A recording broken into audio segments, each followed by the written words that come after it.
This is the Reality Stretch Reads podcast. This is a reading of the Preface to The Science of Getting Rich by Wallace D. Wattles, published in 1910.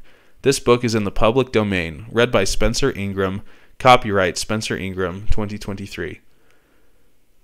Preface. This book is pragmatical, not philosophical, a practical manual, not a treatise upon theories.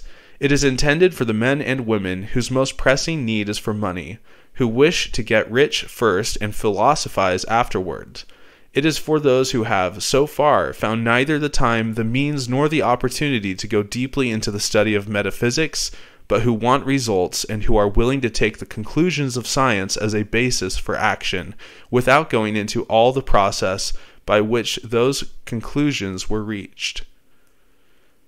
It is expected that the reader will take the fundamental statements upon faith, just as he would take statements concerning a law of electrical action if they were promulgated by a Marconi or an Edison, and taking the statements upon faith that he will prove their truth by acting upon them without fear or hesitation. Every man or woman who does this will certainly get rich, for the science herein applied is an exact science, and failure is impossible. For the benefit, however, of those who wish to investigate the philosophical theories and so secure a logical basis for their faith, I will here cite certain authorities. The monistic theory of the universe, the theory that one is all and that all is one, that one substance manifests itself as the seeming many elements of the material world, is of Hindu origin and has been gradually winning its way into the thought of the Western world for 200 years.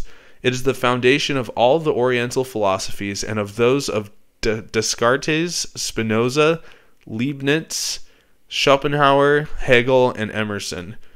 The reader who would dig to the philosophical foundations is advised to read Hegel and Emerson, and he will do well to read The Eternal News, a very excellent pamphlet published by J.J. Brown, 300 Cathcart Road, Govan Hill, Glasgow, Scotland.